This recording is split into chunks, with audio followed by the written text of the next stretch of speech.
আসসালামু আলাইকুম। আপনারা যারা মুরগি পালেন, মুরগির সম্বন্ধে কম বুঝেন, মুরগি কীভাবে পালতে হবে, মুরগি ছোট বড় কেন হয়ে যায়, আজকে আমি সেই বিষয় নিয়ে আলোচনা করব। তো ভিডিওটা শুরু করে একটা অনুরোধ আপনার কাছে, যারা এখন আমাকে ফলো করেন নাই ফলো করে দেন। আর আপনি যদি আমার ইউটিউব চ্যানেল থেকে ভিডিও দেখেন, ইউটিউব চ্যানেলটা সাবস্ক্রাইব করে দেবেন, লাইক শেয়ার করে দেবেন। সবাইটার অসংখ্য ধন্যবাদ। তো মেন বিষয় দিয়ে যে আলোচনা করব, মুরগি একদিন বয়স থেকে আমরা সবাই ছোট বান্ডু দেই। 2 দিন হয়ে গেলে আমরা অনেক খামারে দেখছি, অনেক খামারওয়ালা আছে, বেশি বেশি পাকনা হয়ে গেছে পাকনা।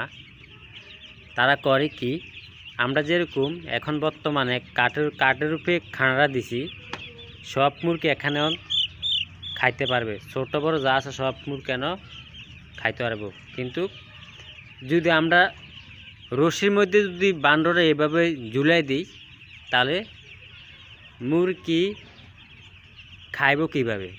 রশির মধ্যে ঝুলাই দিলে মুরগি খাইব কীভাবে? মুরগি একবার এমনি লাড়া দিব, একবার হেমু লাড়া দিব, একবার এমনি লাড়া দিব, একবার এমনি লাড়া দিব।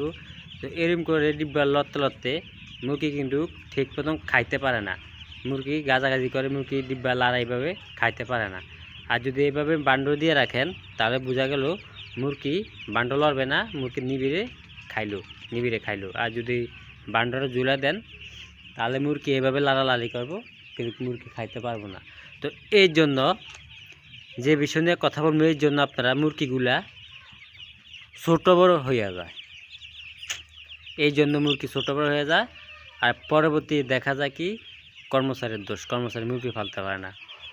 তো আপনাদের পাকনামি করেন, কর্মচারীর সাথে পাকনামি হন্দান, সেই বিষয়ে আপনারা ধারণা নাই যে বান্ডরে আলিক দিয়ে দিলাম, এখন তো বান্ডরে লড়বো, এভাবে লড়বো। এবার বান্ডরে লড়লে মুরগি খানারা কীভাবে খাইব? বান্ডর দিতে হবে 10 দিন লাগে, দিতে হবে কাঠের মধ্যে 10 দিন লাগে দিতে হবে আপনার 10 দিন পরে এটা বাদ দিই, বড় বান্ড নিচে দিতে হবে, উপরে জালি দিতে হবে, ঝুলান লাগবো। মুরগি বড় হয়ে গেলে 15-16 দিনের সময় ঝুলাইতে হবে, এর আগে না। তো এই জন্য আপনারা মুরগি পালতে হলে একটু ভালো করে মুরগি পালেন। আর এইভাবে মুরগি পালে আপনি লাভ করতে পারবেন না, মুরগি ছোটো বড়ো হয়ে যাব। তো এই জন্য মুরগিগুলো ছোটো বড়ো হয়।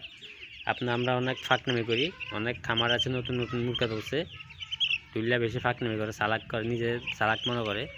তো ওই জন্য আজকে তাদের জন্য ভিডিওটা গুরুত্বপূর্ণ ভিডিওটা শেয়ার করে দিবেন, কীভাবে মুরগি বান্ড দিতে হবে, কীভাবে মুরগি ছোটো বড়ো হয়ে যায়। তো আমি এখন বর্তমানে বান্ড দিয়েছি নিচে, তো আর কদিন পরে আমি বড় বান্ড দিব। এখন নিচে থাক, এখন সব মুরগি খাইতে পারবো ইনশাল্লাহ। মুরগিগুলো অনেক ছোটো বড়ো হয় নাই, ভালো আছে আমার মুরগিগুলো, সুস্থ আছে।